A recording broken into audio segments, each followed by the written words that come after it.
오늘 우리에게 주신 하나님의 말씀은 요한계시록 2장 1절로 7절까지 말씀 봉독하겠습니다. 에베소 교회의 사자에게 편지하라.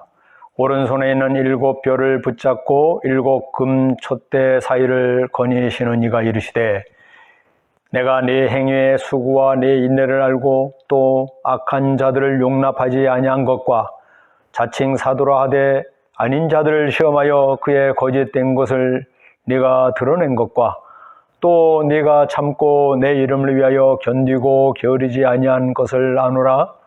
그러나 너를 책망할 것이 있나니 너의 처음 사랑을 버렸느니라. 그러므로 어디에서 떨어졌는지를 생각하고 회개하여 처음 행위를 가지라. 만일 그리하지 아니하고 회개하지 아니하면 내가 네게 가서 네 촛대를 그 자리에서 옮기리라. 오직 네게 이것이 있으니 네가 니골라 당의 행위를 미워하는도다. 나도 이것을 미워하노라. 귀 있는 자는 성령이 교회들에게 하시는 말씀을 들을지어다. 이기는 그에게는 내가 하나님의 낙원에 있는 생명나무의 열매를 주어 먹게 하리라. 아멘. 오늘 말씀은 계시록에 있는 7교회를 향한 말씀, 첫 번째 에베소 교회에 보내는 말씀을 전할까 합니다. 고대에는 어떤 자료를 남기는데 영상이나 음성 자료들을 남길 수가 없었죠. 그래서 글을 통해서 전하고자 하는 내용이 전달되고 또 보존도 되었어요. 오히려 그랬기에 오랫동안 보관이 되고 인쇄가 되어서 오늘 우리까지 볼 수 있으니까 오히려 참 의미가 있었던 것 같습니다. 에베소 교회의 특징은 여러분이 잘 아시죠. 대표적 지적이 첫사랑을 버린 교회로서 지적을 받습니다. 주님이 에베소 교회를 통해서 사실 오늘 우리에게 주시고자 하는 말씀으로 우리는 되새겨야지 그냥 에베소 교회를 배우는 것으로만 끝나서는 안 되겠죠. 에베소 교회가 처음 사랑을 버렸다고 책망을 받지만은 2절에 우리에게 적용될 말씀이 우리는 먼저 보게 됩니다. 내가 네 행위와 수고와 인내를 안다고 말씀했어요. 그들이 처음 신앙을 가질 때는 그들이 수고와 인내가 있었다는 거예요. 처음에 복음을 받아들였을 때 그들은 그냥 아무런 저항 없이 그냥 큰 거부감 없이 그리고 그냥 편안하게 받아들인 게 아니라는 거예요. 그리고 그들이 신앙을 처음에 가졌을 때 순수했고 열심히 있었다는 겁니다. 근데 문제는 그 열심과 그 순수함을 계속 가지고 갔으면 참 좋았는데 그러지 못한 거죠. 오늘날 기독인들을 보더라도 처음 믿음을 가질 때는 좀 겸손하고 또 말씀에 대해서 경외심도 있고 또 순수한 마음에 세상에 많은 경험이 있어도 교회에서는 순수한 마음을 가지고 또 열정을 가진 사람도 있었어요. 그리고 또 어떤 사람들은 당장 자기 삶에 어려움이 있어서 어떤 도움이 필요해 가지고 그런 가운데 전도를 받고 교회 생활, 믿음 생활하면서 하나님의 도우심을 구한 사람들도 많이 있습니다. 자, 그런 경우에 현실적인 어떤 문제에서 벗어나거나 해결되길 바랬던 그런 마음에서 신앙이 시작했다 하더라도 이제 그 다음에 말씀을 제대로 배우고 그래서 이제 바른 신앙으로 안착이 되면은 그 자신에게 예전에 가졌던 어려움이 오히려 그것도 감사가 되고 그 신앙의 삶에 큰 유익이 되었을 겁니다. 근데 처음에 이제 순수한 신앙의 열정으로 시작했다가 어느 순간에 이게 변질되는 경우들이 있어요. 그것은 자기 삶의 환경에 어떤 어려움이 생겨서도지만은 어떤 경우는 교회 안에서 다른 신앙인들을 보면서 오히려 안 좋은 부분들이 서로 전파돼가지고 안일해지고 나태해지고 이게 구원에 대한 감격도 식어지고 이런 경우들이 많이 생겨나거든요. 자, 어쨌든 오늘 에베소 교회를 통해서 처음 사랑을 버렸다는 것은 그렇기 때문에 우리가 그들을 향해서 손가락질할 처지는 되지 못합니다.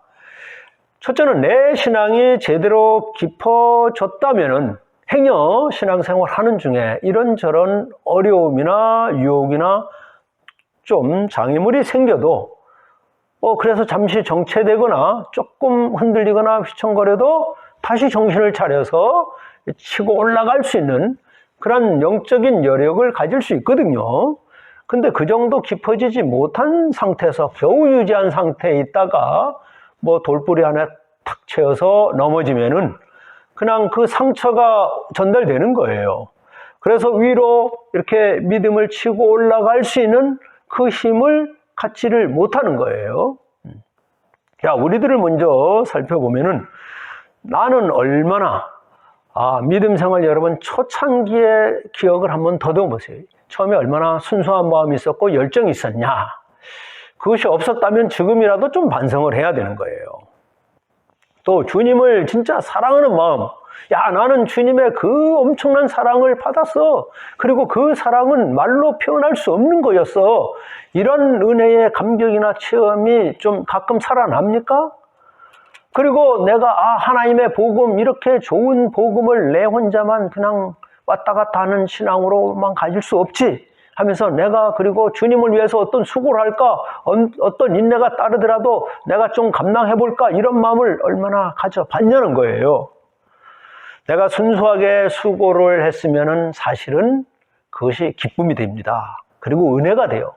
내 몸으로 내 시간을 들여서 수고를 했는데 그것이 나에게 감사가 되고 은혜가 된단 말이에요. 그리고 믿음 생활을, 그러한 수고가 담긴 믿음 생활을 더 계속해 나가면은 날마다 새로운 또 다른 깊은 은혜와 영적인 체험을 우리가 얻을 수 있었습니다. 그래서 우리의 신앙생활은 사실 적극적인 이 마음이 항상은 아니지만은 이렇게 수시로 일어나야 되거든요. 여러분, 세상 생활하면서도 공격적인 스타일의 사람이 있고 수비적인 스타일이 있어요. 사업을 할 때도 그렇고 어떤 스포츠 운동을 할 때도 있습니다. 공격적인 사람, 좀 보수적인 사람. 어떤 것이 꼭 좋다고 말할 수는 없지만은 우리 신앙에 있어서도 공격적인 신앙, 수비적인 신앙이 있을 수 있어요. 그보다는 우리의 신앙에서는 좀 적극적이다 또는 소극적이다, 이 표현이 또 많은지도 모르겠어요. 물론 우리가 이 불법이나 악한 세력 이런 것을 대할 때는 공격적으로 그들을 물리쳐야 되겠죠. 그렇다고 항상 우리가 공격적인 신앙을 갖다 보면은 내 성격이 너무 강해질 수도 있어요. 때로는 부드러워야 되는데, 때로는 다른 사람들을 내가 수용해야 되고 이해해 줘야 되고, 옳지 못한 걸 보더라도 내가 다가서서 일단은 품어주고 그 다음에 좀 그에게 필요한 말을 할지라도 지금은 내가 좀 스펀지처럼 수용해주는 이런 것이 필요하거든요. 왜? 그 다음 그 사람을 생각하면서. 우리의 신앙은 그렇기 때문에 나에게 강한 인내력도 또 필요한 거예요. 왜? 이 복음의 가치가 내 생명에 전혀 새로운 전환점을, 죽을 인생에서 진짜 영원히 살 수 있는 이 생명의 전환점을 우리가 얻기 때문에 이 신앙은 우리에게 너무너무 중요한 거 아니겠습니까? 여러분, 이슬람 사회에서 기독교를 받아들인다는 것은 한번 생각해 보셨습니까? 이슬람을 버리고 기독교로 개종한다는 것은 그들에게 엄청난 위험이 따르죠.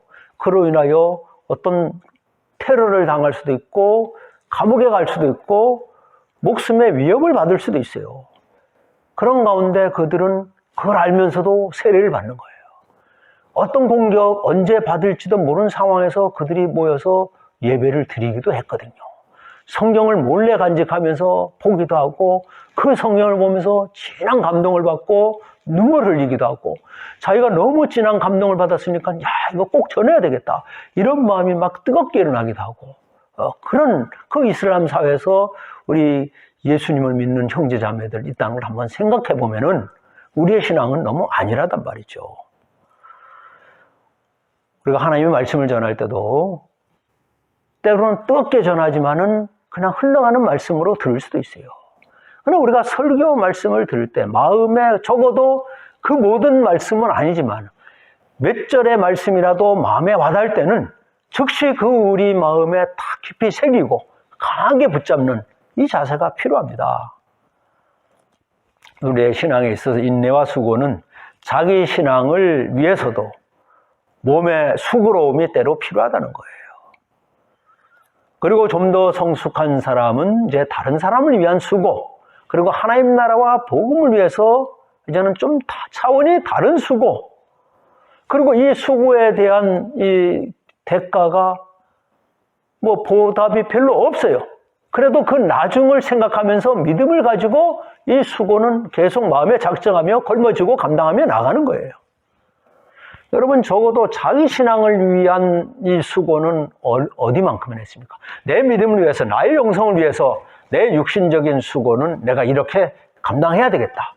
이런 크고 작은 결심을 얼마나 해보셨습니까? 그러나 이 수고로움이 우리 삶 속에서 이제 어느 정도의 체질이 되어지면은, 진짜 이 수고의 가치를 알게 되는 것입니다. 그래서 내가, 하나님 나라를 생각하면서 수고하는 것을 우리 인생 속에서 큰 그림으로 이게 그려보게 되는 거예요. 사람은 영과 혼과 육이 있다고 제가 말씀을 드렸죠. 무엇이 맨 위에 있습니까? 영의 세계가 맨 위에 있죠. 그 다음에 혼, 정신, 그리고 육체, 감정 이런 게 있는데요.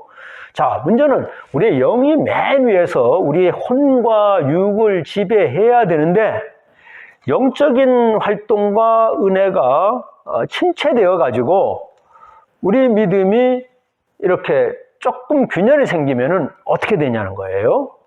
자, 여기에는 영혼 밑에 있는 이제 생각. 이 생각은 그냥 생각이 아니에요. 우리 정신이 그냥 정신이 아니라 우리가 하나님을 믿었기 때문에 그 정신과 삶의 가치도 거듭난 이 사고와 가치관을 갖게 되는 거예요. 거듭난 가치관.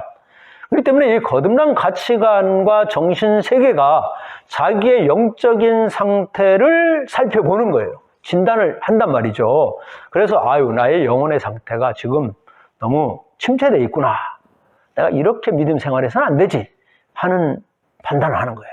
그래가지고 내 믿음을 위해서, 내가 예전에 갔던 은혜 충만함을 위해서 내가 어떤 신앙을 다시 신앙생활을 해야 될 것인가.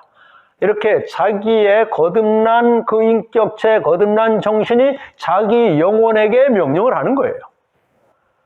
그래서 나의 신앙이 말라있기 때문에 신앙의 의지가 없는 나를, 중생한 이 생각이 나의 영혼을 다시 터치하는 겁니다.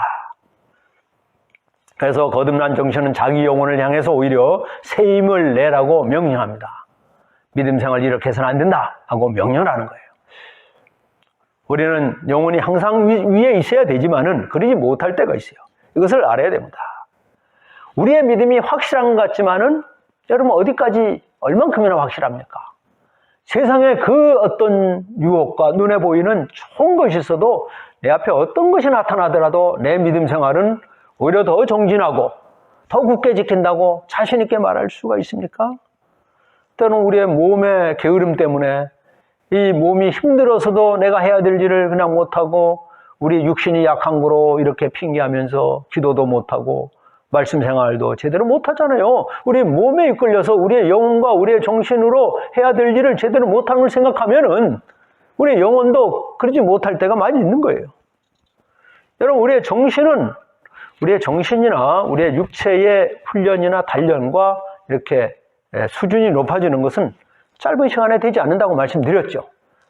꽤 긴 시간이 필요해요. 우리가 어떤 지식이나 어떤 정신적인 수준을 이렇게 높이기 위해서는 또 우리의 몸의 단련과 훈련, 강인한 이게 체력으로 만드는데 시간이 걸렸잖아요. 근데요, 가만히 생각해 보세요. 우리의 영혼은 한순간에 깨닫기도 하고 거듭나기도 하거든요. 아주 짧은 시간에. 자, 그래서 문제는 제대로 거듭난 영이 견고하게 우리의 마음과 육체를 컨트롤하고 이끌어가면 좋은데 그렇지 못하는 경우가 있어요. 왜냐하면 그 하나님의 은혜와 영적인 거듭남을 짧은 시간에 경험했기 때문에 그 경험한 것을 그대로 쭉 이어가면 좋은데 그러지 못하는 경우가 있단 말이에요. 우리의 영이 거듭날 때 생각과 가치관이 함께 거듭남으로 인하여 영과 정신이 잘 화합하여서 성숙한 인격과 신앙으로 나아가야 되는데 그런 가운데 우리의 육체도 다스리고 우리의 생활을 우리의 믿음으로 이끌어갈 수 있으면 좋은데 그러지 못하는 게 우리의 모습이 되는 것입니다. 그래서 우리는 내가 나를 좀 더 알아야 됩니다. 그렇기 때문에 신앙이 좋아 보이는데 의외로 어떤 때는 아주 작은 사건 때문에 쉽게 그 믿음이 식어지거나 흔들리는 경우를 우리는 보게 됩니다. 또 어떤 일로 인하여 너무 실족하고 실망하는 경우가 있어요. 그것은 바로 우리의 인간 내가 꼭 그런 것만 아니라 내 마음의 영적인 존재로서의 내가 그럴 때가 있어요. 그래서 우리는 때로 교회 공동체가 필요합니다. 우리의 영혼이 바로 온전한 자리를 유지하지 못했을 때 함께 서로 격려해 주는 거예요. 함께 믿음의 이 시간들을 통해서 함께 다시 채워나가는 이게 필요하다는 거예요. 하나님의 교회에서는 또 주님의 종 목사를 세웠습니다. 저는 물론 이 책임을 다해야 되겠죠. 우리 코로나 시대에 우리가 신앙생활을 더 이렇게 뜨거운 영적인 담금질을 해야 되는데 그러지 못하잖아요. 있던 예배를 제대로 드리지 못해요. 드리지 못한 만큼 우리의 신앙은 하나님을 더 사모하고 갈망하는 게 아니라 못한 만큼 못한 것, 그 시간에 다른 그냥 내 개인적이고 세상적인 것이 들어오는 거예요. 그만큼 우리의 영적인 이 수준은 자꾸 약해질 수 있다는 겁니다. 그래서 목회자가 때로는 권면하기도 하죠. 예전에는 신방을 가기도 하고 그 가정을 위하여 기도하기도 하고 또 성도의 교제, 친구의 시간을 갖기도 하고 함께 교회에 모여서 같이 합심하여 기도하기도 하고 했는데 그걸 못하기 때문에 그 사람이 필요한 권면을 하면은 이제는 받아들이는 사람이 있는가 하면은 그냥 내가 알아서 한다고 자기 고집을 피우는 경우도 있어요. 그러다 보면 영적인 돌파구를 찾아야 될 때 찾지 아니하고 그냥 정지된 오히려 마이너스 되는 퇴보하는 이 신앙으로 갈 수가 있다는 것입니다. 하나님의 에베소에서 그 교회를 책망하지만 또 한편으로는 그들을 인정해 주기도 하지 않았습니까? 3절에도 네가 참고 내 이름을 위하여 견디고 게으르지 아니한 것을 아신다고 말씀했어요. 지금 여러분들이 육신에 이끌려서 좀 차가운 신앙이 되어버렸지만 싸늘한 신앙이 되어버렸지만 한때 가졌던 순수한 믿음의 열정을 다시 이렇게 세우시기를 원하시는 이 말씀을 주시는 거예요. 게으르지 아니했던 것을 인정하시는 거예요. 믿음의 사람들이 육신적으로도 이 소명에 끌려서 열정으로 가득 차면 좋은데 그러지 않냐고 게으르게 되면은 결국 육신에 끌려 살아가는 존재가 된다는 겁니다. 한때 우리가 가졌던 은혜 충만함이 지금 그리고 이후로도 그리해야 되는데 그리 못하는 우리의 모습을 봅니다. 며칠 전에 우리 자녀들을 위한 기도 모임을 하다가 어느 집사님이 예전에 우리 애들 어렸을 때는 목장 모임하면서 그 막 정신없는 중에도 서로 말씀도 나누고 친교도 하고 그랬는데 그때가 좋았다는 이야기예요. 그러면 우리 지금 합시다. 오히려 지금은 아이들이 커가지고 더 자유롭고 또 마음을 내면은 뭐 낮에 직장 가더라도 저녁에 모일 수 있으니까 지금 요즘 금요기도 못하는 건 그 시간에 모여서 합시다 하고 같은 마음이 됐어요. 그래서 금요기도 시간에 목장 모임을 할 거예요. 여기 계신 분들 다른 분들도 가능하면은 새로운 마음으로 이 금요 목장 모임을 함께 참여할 수 있으면은 그래서 우리의 신앙에 다시 새로운 영적인 담금질을 할 수 있기를 바랍니다. 성경에는 설교할 말씀이 참 많이 있어요. 근데 이 설교의 주제는 늘 같은 거죠. 문제는 같은 본질적으로는 예수님의 복음에 관한 이 주제는 같아요. 문제는 그렇기 때문에 내가 그냥 고정되어서 앉아있는 채로 이 말씀을 듣다 보면은 새로운 영적인 활력을 얻기가 어렵단 말입니다.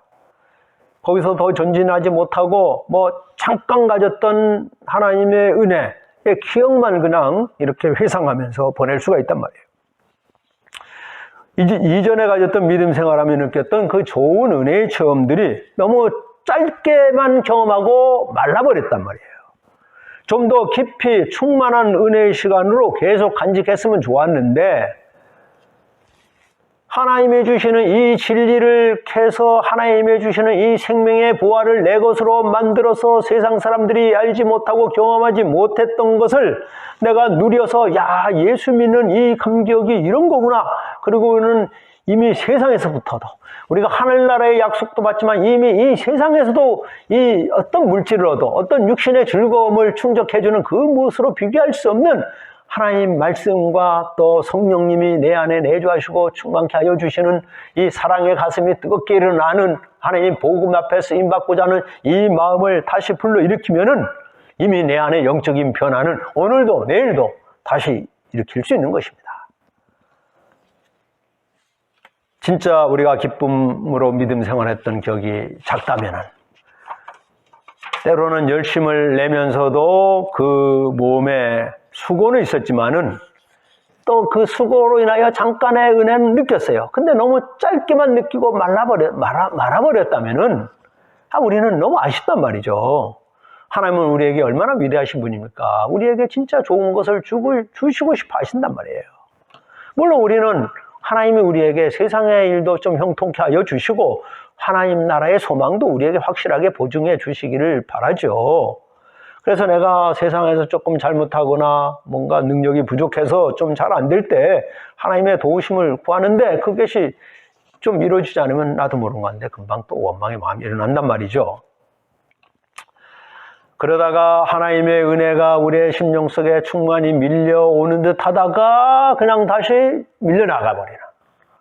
좀 더 채웠으면 좋은데 내가 그 채움의 자리에 있지를 아니하다 보니까 채워지기도 전에 다시 쓸려 나가는 것을 우리는 경험합니다. 자, 에베소 교회에 처음 사랑을 버렸다고 말씀하는데 그러면은 자, 그렇게 처음 사랑을 버리면 어떻게 된다고 말씀하십니까? 네 촛대를 옮긴다고 말씀하셨어요. 자, 그런데 에베소 교회의 잘못을 책망하시고 그들의 잘못으로 촛대를 옮겨 버리기 위한 목적으로 이 말씀을 하셨냐? 그건 아니잖아요. 책망을 받아서 처음의 사랑을 회복하기를 바라시는 마음을 우리에게 전하고 있는 거 아니겠어요? 그리고 네가 언제 어디서 떨어진지를 생각해 보라고 말씀했어요.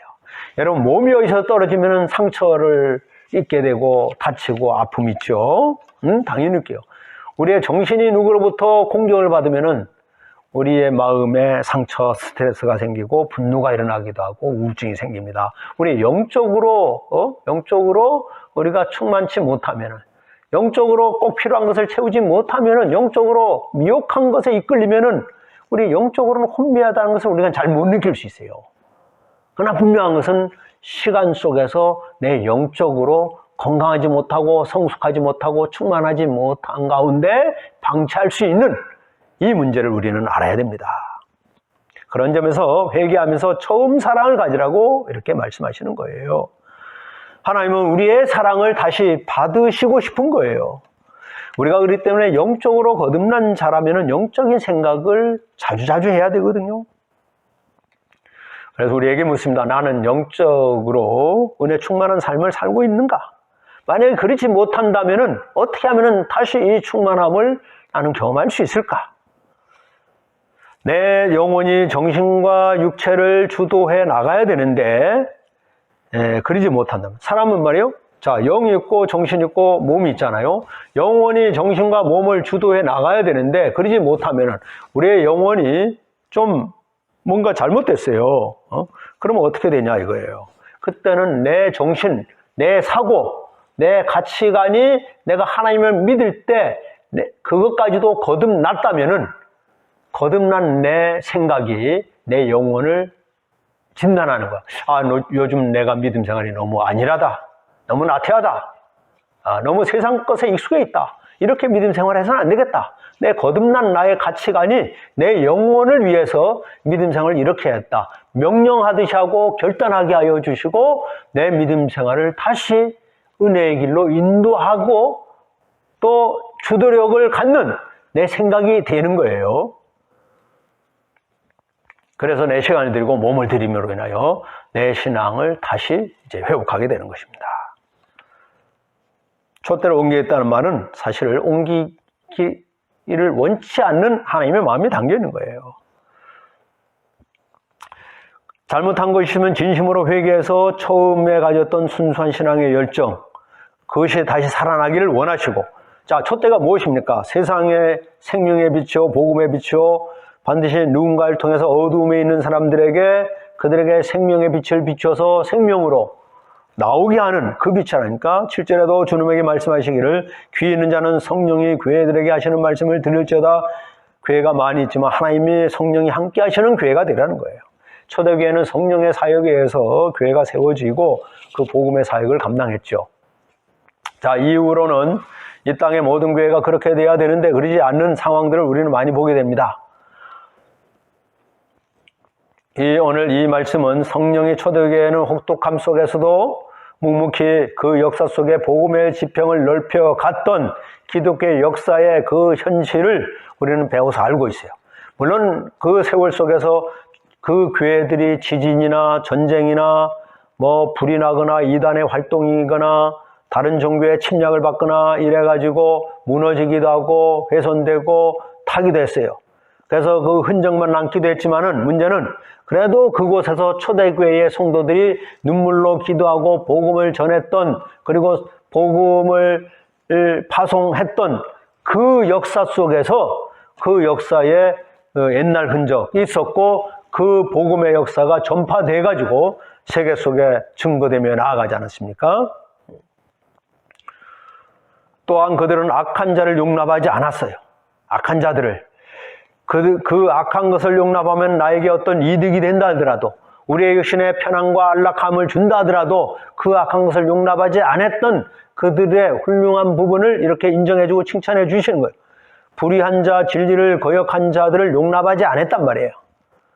결국 우리의 믿음 속에서 하나님이 주시고자 하는 것은 무엇이겠습니까? 우리의 삶의 날이 이제 쌓일수록, 우리의 믿음의 연소가 쌓일수록 우리에게는 이 복음의 불빛이 하나님의 생명 사랑의 뜨거운 열망이 약해지고 희미해지는 것이 아니라 우리의 육체는 약해지더라도 복음에 대한 뜨거운 열망은 얼마든지 가질 수가 있는 거예요. 때로는 우리가 욕을 듣고 그래도 멍에를 걸머지면서도 내가 주님을 따르겠습니다. 어떤 경우 어떤 취급하고 세상에서 절박한 일이 있다 할지라도 내가 주님을 따르고 주님을 섬기는 일은 놓치지 않겠습니다. 뒤로 밀리지 않겠습니다. 이런 마음으로 누군가가 우리를 향해 손가락질하며 우리가 회개해요. 잘못했다 그래요. 그리고 저 사람들 때문에 내가 정신 차려야지 하는 마음을 가지고 하나님을 향한 생각을 내놓지 않으면서 주님을 따를 때 하나님은 우리에게 어떤 약속을 주신다고 말씀하셨습니까? 내가 이기는 그에게는 내가 하나님 나라의 낙원에 있는 생명나무의 열매를 주신다고 말씀했어요. 낙원에 있는 생명나무의 열매, 이것은 낙원에 가야만이 우리가 얻을 수 있는가 이렇게만 생각할 것이 아니라 잠언서 11장 3절 말씀을 보겠습니다. 의인의 열매는 생명나무라 지혜로운 자는 사람을 얻는다 그랬습니다. 의인의 열매는 생명나무라. 생명나무에서 지혜로운 자를 얻는다 그랬어요. 지혜로운 자가 사람을 얻는다는 것은 바로 의인의 열매를 말하는 거죠. 의인의 열매. 그리고 지혜의 근본은 하나님을 아는 것이라고 말씀했어요. 이 영생의 믿음이 자신에게 얼마나 가치 있게 소중하게 우리 안에 남아있으면 우리는 이미 이 땅 안에서 생명나무를 심어서 그 열매를 언제 주시든 간에 주시는 것은 확실하고 우리가 받는 것은 확실하니까 이 믿음을 가지고 생명나무를 심고 가꾸고 우리 자신이 지혜자가 되어서 사람을 얻어감으로 인하여 하나님이 주시는 이 신앙의 귀한 결실을 맺고 다시금 우리가 지금까지 믿음 생활하면서 가장 뜨겁게 가장 순수하게 수고하면서 주님을 섬겼던 그때 이상으로 우리의 믿음을 다시 세워나갈 수 있는 저와 여러분이 될 수 있기를 기원합니다. 기도하겠습니다.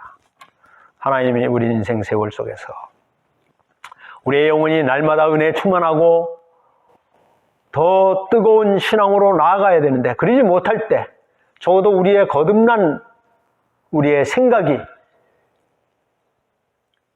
우리의 영혼을 진단할 수 있도록 하여 주옵소서. 그래서 내가 내 신앙을 확인하고 하나님 마음에 흡족하지 않은 모습이 있다면 다시 한번 나를 일깨워서 수고로움과 인내와 우리의 영혼의 뜨거움으로 하나님이 주신 것을 얻고 누리고 또 귀한 생명의 열매를 맛볼 수 있는 저희들의 삶이 되게 하여 주옵소서.